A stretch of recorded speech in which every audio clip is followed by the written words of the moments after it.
অতএব পিয়ার পদ্ধতিতে নির্বাচন দিতে হবে।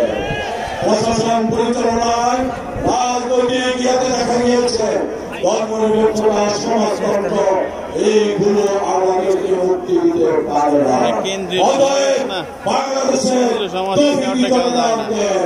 মুসলমানের দেশ, হাবিব চৌধুরী, ফজলুল করিম সহ অনেক বড় বড় আউলিয়া এই দেশে একটি মাত্র শাসন চলবে, সেই শাসনের নাম ইসলামী শাসন।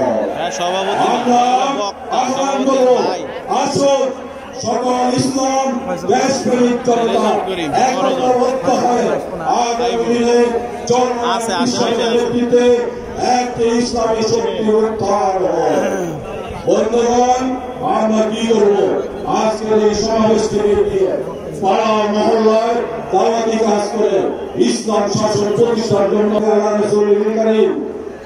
ইসলামী আন্দোলন বাংলাদেশ কর্তৃক আয়োজিত আজকের মহাসমাবেশের সভাপতি ইসলামী আন্দোলন বাংলাদেশের সংগ্রামী আমির, এদেশের লাখো তৌহিদি জনতার আধ্যাত্মিক রাজনৈতিক নেতা হযরত মাওলানা মুফতি সৈয়দ রেজাউল করিম উপস্থিত ইসলামী আন্দোলন বাংলাদেশের নেতৃবৃন্দ, অন্যান্য রাজনৈতিক নেতৃবৃন্দ, রাজনৈতিক দলের নেতৃবৃন্দ, সাথী ও বন্ধুগণ, ৭১ সনে স্বাধীনতার পর থেকে বাংলাদেশে বিভিন্ন রাজনৈতিক দল এসেছে, বিভিন্ন মার্কা এসেছে, বিদ্যমান একটি সিস্টেমের নির্বাচন হচ্ছে, প্রশাসন একটি বিদ্যমান সিস্টেমের নির্বাচন হচ্ছে, প্রশাসন চলছে, পুলিশ বাহিনী পরিচালিত হচ্ছে, সীমান্ত পরিচালিত হচ্ছে,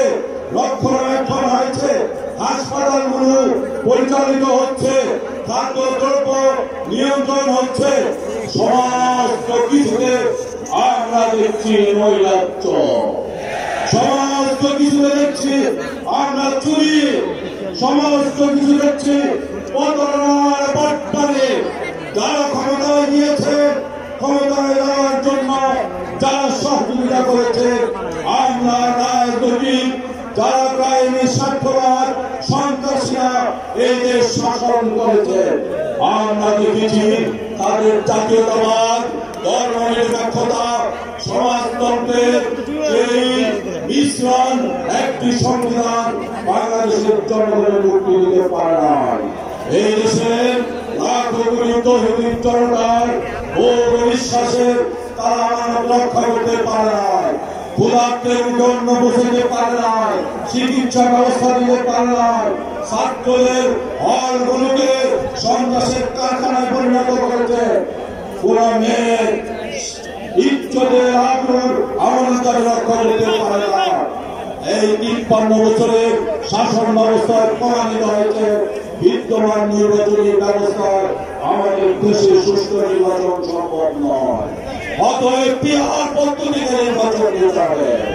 প্রশাসন পরিচালনায় রাজনৈতিক ইয়াতে দেখা গিয়েছে ধর্মনিরপেক্ষতা, সমাজতন্ত্র এইগুলো আমাদেরকে মুক্তি দিতে পারে না।